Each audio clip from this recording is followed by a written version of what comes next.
I woke up to security pounding on my windows for like a half an hour, and he had a strobe light and he was flashing it through the area that you could kind of see through the windshield for like a half an hour. So I broke every single rule of stealth, and that's what led to that. Welcome back, everybody. So this video is for anyone who is new to stealth car camping or van dwelling or van life or whatever you want to call it, overlanding in the city, as well as people who have been doing it for a long time. I think some of the tips in here will help. So I've been thinking about this for a couple weeks. I've been full-time this time for a couple weeks in my 4Runner, but I've lived on the road for years. I've been doing this for a long time.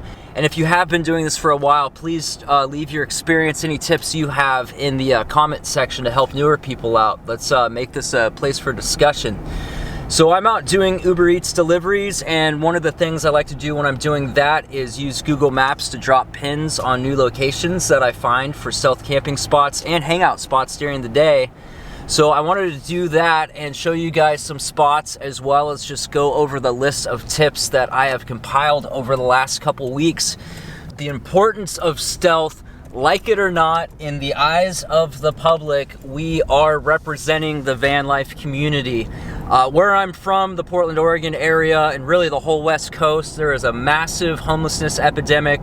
There are entire streets lined with people in old RVs and vans and stuff, and they leave garbage everywhere and needles on the ground, and you know, they go to the bathroom on sidewalks and stuff, and it's really, really a bad look. So I think it's really important to go above and beyond and make sure that we are not contributing to that negative message, and you know, being as responsible as we can so that we don't get new laws and regulations enacted. I've seen in certain areas they've outlawed outright, you know, sleeping in vehicles in Klamath Falls. They've gone all the way through the Supreme Court and made it illegal to sleep in your vehicle, and basically illegal to be homeless. And there in the future are going to be more and more and more crackdowns on sleeping in your vehicle. So we need to do everything we can to protect our lifestyle, and it's up to us. So keep it clean, keep it responsible, don't be in anyone's way. Don't be an eyesore and bother people. Check out this ProMaster. They have a roof rack up there, and they have their solar panels mounted almost totally flush. And they've even got some recovery boards up there. That is a super clean, stealthy van. From, you know, standing on the sidewalk or in a car driving by, you couldn't really tell that that's a van lifer. They did a really good job of keeping that thing clean. And they could probably park just about anywhere they want. People wouldn't bother them. Even with the window in the back, you know, that could still be a contractor van or any number of things. There are three people you want to kind of hide from and avoid attention from. One is Karens, concerned citizens in, you know, the area that call police and report you for whatever reason. Two is cops. You don't want to be hassled in the middle of the night. The knock is usually pounding on your windows at 3 o'clock in the morning, and then as soon as you come out, they shine a super bright flashlight in your eye so you can't see, and it blinds you. And you know, I've had the knock multiple times, and probably about half the time they treat you like you're not even human and treat you with zero respect. The other times they're cool, but the act of pounding on your window in the middle of the night for the severe crime of sleeping is just kind of by nature kind of not cool. But you know, so I want to avoid that. And the third is criminals. You don't want people trying to break into your vehicle while you're sleeping. So you know, all those things, depending on how you present yourself, people are judgmental. They see you know, a person, or they see a thing and they judge it, and they come up with a story in their head of what that means. So if you've got some really rough reflectix in your windows, and you've got garbage all over the place and people can look in, or you've got, you know, a bunch of garbage and cans on your dashboard, that is going to attract a certain type of attention. Even just having an older van, look at that blue van over there, you see that? All that stuff all over the roof and the garbage, and it's all dirty, that is going to attract the wrong kind of attention. So you're not going to be parking in nice neighborhoods with that. When I started out in my Astro, I almost exclusively slept in parking lots, usually like Walmart or Lowe's or something like that. And it was okay. I rarely got hassled in those situations, but it was really busy with the constant traffic coming in and out. And they usually have like street sweeper vehicles coming through in the middle of the night that make a ton of noise. So this vehicle, this is a 2016 4Runner. The windows are tinted really dark, so when I have my shade in the front, you can't see in at all. I still put this towel up just in case someone comes up with a flashlight, they can't see me.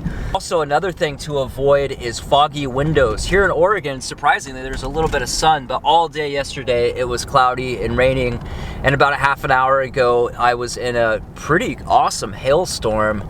So it's pretty easy for your windows to get fogged up, and one of the things I do is I bought these covers that go over the windows so I can crack my windows a little bit and get fresh air in here. And in the back, hopefully you can see it, I've got a fan, and I run that fan pointed at the windshield all night long, and that pulls fresh air from here and blows it on the windshield, so I get no condensation on my windshield or my front window. So when people go by, they think, oh, this is just, you know, they just cover their windows for whatever reason. I'll get out and show you the outside of my vehicle eventually here too. The outside's very overlandy, got a roof rack and ladder and all that stuff. So those are important things to know. Another thing about moisture, you know, in the Pacific Northwest this time of year, it's raining almost every day, it seems. So I use my air conditioner before I go to my sleep spot, and that pulls all the moisture out of the air and dries out the inside, so there's less moisture.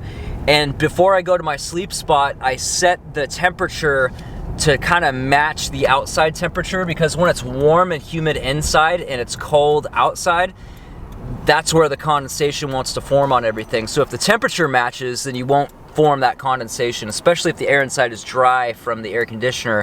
One thing you got to watch out for if you're running that air conditioner all the time is you can get mold in your evaporator. So you want to make sure that first thing in the morning you run it, you know, with the air conditioner off and not on recirculate. You're pulling in fresh air, and put it on heat to dry that thing out. You want to make sure that you dry out your condenser at least once a day, or evaporator every day. You got to keep that thing clean, otherwise you'll get mold and you'll just be blowing mold spores all over your van. You definitely want to avoid that. Mold is your worst enemy. I've had it several times, and having to rip everything out and clean and disinfect is a nightmare, and it can make you super sick. This type of neighborhood is absolutely ideal. Nice family houses. This would be a good spot right here. Pull up next, because you could be visiting any of these houses parking there. One more thing about condensation real quick, get yourself one of these quick dry towels. This is a Nomadix brand with an X, and I really like these. They dry super fast, they're crazy absorbent, and they don't hold on to moisture for nearly as long as like a cotton towel. Okay, I think I've got a good example of what not to do coming up here. I went by this spot a little earlier. Let's see, yeah, there we go. Perfect example of what not to do. Flat tires, garbage everywhere. It's just on some random pull off on the side of the road. That is begging for negative attention. I'm gonna take that order. That looks pretty good. So yeah, don't do that. Keep it clean. Take pride in your vehicle. You know, keep everything orderly. Keep your vehicle in good shape. Those are all good things. Be a cut above. Just because you're technically homeless doesn't mean you can't take pride in how you live and you know, your vehicle and everything. But here's a bunch of street side parking. This spot probably wouldn't be great unless you park right here. This would be awesome. Look, you've got houses across the street, and then on this side you've got this little park, so you can probably hear frogs at night. This would be a pretty good spot, actually. This looks great. So I want to talk a little bit about my experience parking in different places. I said that I like to park in nice suburban neighborhoods. I like the side of the street that I park on to be like an open field, or the fence, or the side of someone's house, and then the other side to be in between two houses so nobody can tell which house I'm parked for. I don't park right in front of someone's house, because that is, I think that's rude, and it just raises attention. You know, if they come out, they're gonna be like, oh, whose car is this? This is weird. This is not what I'm used to. And it also depends what kind of vehicle you're in. If I was in an older van or something, or, you know, an older Class B, which are super cool, but it makes it harder to stealth camp like that. Other places you can park are parking lots. I already talked about that. They're just too noisy, too busy. There are industrial areas. A lot of time there's a lot of crime in industrial areas, a lot of break-ins, and just kind of, you know, shady people like to walk around out there at night, and they can be really noisy, a lot of big noisy trucks. If you can do that, good for you. Parking at city parks is a surefire way to get the cops bothering you. People only go to city parks at night to get laid or to do drugs or you know, something weird, who knows what. So that's not really a good option. Other areas are rest stops. Those can work well. High likelihood of getting murdered by a serial killer, but other than that, they can be pretty good for overnight. What else? What other areas? What can you think of? Apartment complexes.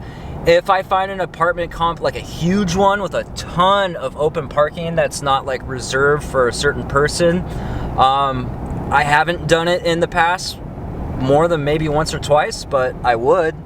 A small complex that looks kind of seedy, no way. You got to really use your judgment. You got to really look around. If there's bars on windows, a bunch of broken down cars, you know, it just looks ghetto, then maybe find a nicer area because you have a good chance of getting broken into or something. You really got to trust your gut and intuition. That's really the first rule of van life, is trust your gut. You'll probably have a voice that's in your head that says, oh no, it's fine, you're making a big deal out of nothing. Ignore that voice, just move on. You'll never regret trusting your intuition, but you might really regret not trusting it. So just trust it. Get in tune with it and trust it.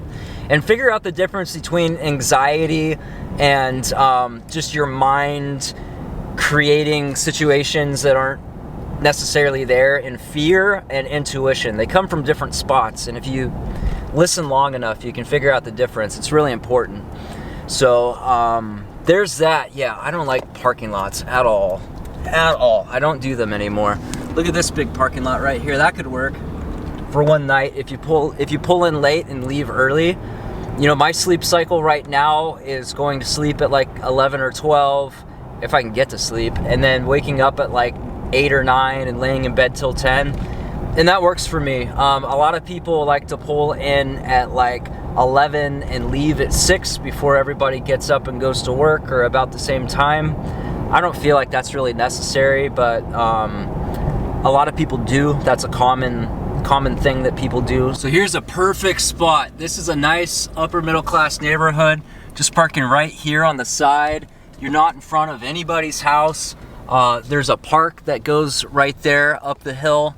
That's pretty sweet. This area right here, no matter where you park, you're right in front of somebody's house. I feel like that's not cool, because somebody might want to park there, or they'll just see you as out of place, you know what I mean?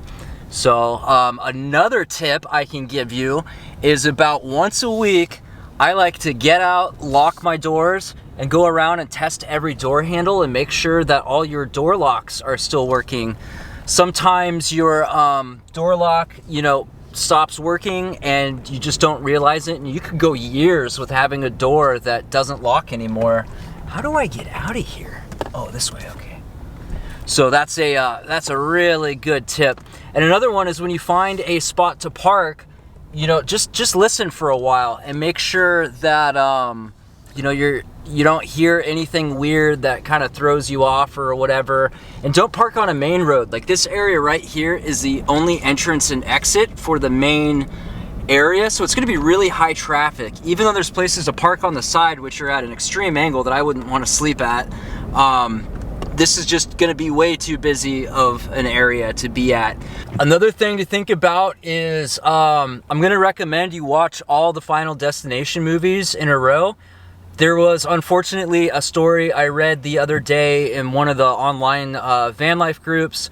A lady was parked and sleeping overnight, and a drunk driver hit her van, and she got towed to a tow yard and died there. Unfortunately, nobody checked the van to see if anybody was sleeping in there. She must have had some really good stealth setup, and she died there. And they didn't realize it until a couple weeks later when they smelled her body. So that is really sad. And pay attention to where you park. You know, I have my bed on the passenger side so that if somebody clips the driver's side, hopefully I won't get hit, and I keep my head, you know, towards the front so it won't be my head getting hit first. That's something you want to think about. You know, are you near a bar? Are you near an area where there are people who drive like crazy and do the, you know, the takeover thing where they do cookies and intersections and stuff? Don't park somewhere where you're likely to be hit by somebody. That's just something to think about. All right, I want to show you guys my nighttime sleep setup as it is fully set up. So here's that fan I was talking about. This aims directly at the windshield. The back windows are limo tinted and covered with the black side out, which I painted with Plasti Dip so that they're dull. They were shiny, and when vehicles would shine their headlights on me, it would reflect back and you could see the shininess. But with this dull black like this, you can't see out at all. And it's really easy to just peel them down and take a look out. And as long as there's no lights on inside, they can't see in at all. I never have this light on in my sleep spot. When I go to my sleep spot, I park and I lay down and I go to sleep, or maybe I watch videos for a little bit if there's nobody around, with really low volume and the screen brightness turned all the way down. And the back is blocked as well as these side windows. So I've got this towel up so I can't see out and nobody can see me. But if I hear a noise, I can peek my head up and I can see out the side windows. I can see the mirror. I can see if there's anybody behind me. And I can also see out the front a little bit to kind of see what's going on. And another thing I do is I keep my keys right here so they're really easy to access from the driver's seat or from the back. And that is a safety thing. I've had situations where people were shooting guns at each other in a parking lot I was parked at. I've had people try to break in, stuff like that. So it's really important for me to be able to hop in the driver's seat and get out as fast as possible. There's always a place I go to before my sleep spot where I get everything inside settled in exactly the way I want, my bed made, everything ready. I brush my teeth, I go to the bathroom, I do all that stuff, so that when I get to my sleep spot, I pull in, I open and close the door real quick in case anybody's listening, and then I hop in the back and lay down and go to sleep. Usually I watch videos for a little bit, but that's besides the point. Dang! Look at that hail! Let's talk about the third person you want to be stealthy from: criminals. I saw a video earlier today, and I wish I would have saved it so I could have shared it with you guys. This woman was in a parking lot by herself, and two guys approached. One of them hopped in the passenger seat, another one went around to the driver's side, pushed her off to the side, they stole her car and took off, and that was it. Not that it's her fault in any way, but if she would have been really paying attention, she could have seen that a mile away and locked the doors and moved on. You know, I know Roaming Reckless, the channel, she got her rig broken into a while back and had like $10,000 worth of things stolen. Something that could have prevented that possibly is tinning windows, locking up your stuff. I have a safe in here. I have two other locked areas that are going to be difficult to get into. My rooftop boxes have double locks on them. So if somebody wants something bad enough, they're going to get it. They're going to take it. They'll find a way. But you don't want to advertise it, and you definitely don't want to make it easy for them. So anything you can do to secure your vehicle and your possessions is well worth it. There's all kinds of things you can do, immobilizers and kill switches and stuff to make it difficult to steal the vehicle itself. I've got an alarm system on this one, and I also have a stealth mode so I can turn off that loud chirp, so that like when I'm in the city or when I'm out like around wildlife and stuff, it doesn't scare them and doesn't bother people because my alarm's really loud, but it'll still honk if the alarm part goes off. But anyway, there's a lot of stuff you can do there. And you know, beyond that, just keeping all of anything of value out of sight. Keep your windows dark, keep everything covered. I always have this towel up, so if somebody looks in here while I'm parked, they're not gonna see anything in the back. They have no idea if somebody's back there sleeping or what's going on. And all my back windows are always blocked off. Just these ones are open. And when I park, when I'm gone for a while, I always put up that shade in the front so it's super hard to see in. So those are really, really important things. Another habit that I've developed which would have come in handy with that carjacking video I was talking about, as I leave all my doors locked at all times unless I'm specifically going in or out of a door. You know, my unlocker unlocks all of them, but it's only temporary. If I'm not using a door, my doors are locked. And super vigilant, always paying attention to what's going on around me, who's around me, what's going on. You know, unfortunately, there's just bad people out there, and the more you can do to protect yourself, the better. I've always got weapons around me. You know, the firearm thing is a personal choice, and it gets weird state to state and all that. But there's other weapons, pepper spray, knives, bats, all kinds of stuff, bear spray. There's all kinds of weapons. A flashlight that's super, super bright that you can stun somebody and get away real quick. I always have something near me just in case. And you don't have to be paranoid, just be prepared and be ready, because, you know, if something goes down, nobody's gonna come and save you. You gotta protect yourself. See that spot right under that tree? That is perfect, absolutely perfect. Just don't get too close to the fire hydrant. And then this is a main road, so this is gonna be really busy, but there's no off-street parking here anyway. So if this wasn't a main road, right here would be like ideal. Or even this spot right here, because you've got a fence on one side, but this is a main road, so it's gonna be really busy in the morning and even at night. And people rip through here in the middle of the night because it's a main road. So you've gotta watch out for people, you know, driving really fast at night that are intoxicated that might hit you. And another thing to think about when you park, make sure you're parked in such a way that nobody will hit you. Hopefully you've got something blocking you, or maybe another car that's parked blocking you, and also that you can get out easily if you need to. Don't park with your front end scooted all the way up against something, because then you can't just pull out and get out real quick. That's something I don't think I mentioned earlier. So here's kind of an industrial area. We've got a lot of businesses up here. I would never park in a spot like this.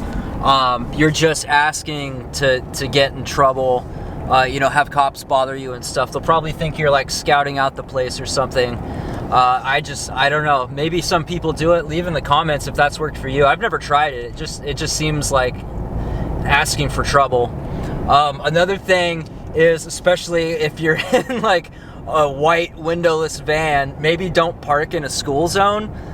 Parents are, you know, rightfully so protective of their kids, and if they see a you know, a white van that, you know, looks like a free candy van, they're probably gonna have a problem with that, and I don't blame them one bit.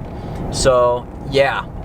So right here we've got like an industrial area with big parking lots. One of these might actually be okay. They're like office buildings, and then this huge apartment complex. That street back there we just passed, I don't know if you saw it, but there was a street that's along the side of an apartment complex that looks nice. It's well maintained. All the cars in it are nice, newer cars. So one thing I haven't brought up yet is like apps like iOverlander. A lot of people use spots, apps like that to find spots. I don't use that because everybody else does too. And a lot of times once a spot gets really popular, cops kind of know about it. I'm sure there's cops that have iOverlander on their phone, and they go and make their rounds every night or whatever. You know, a lot of people have had great success with it. It's definitely a viable option for a lot of people. It's easy enough for me to find my own spots every night that I just don't need it. It doesn't do much for me. Look at this sunset. Beautiful. Absolutely beautiful. I'm so glad daylight savings is over, man. That is like a killer for me.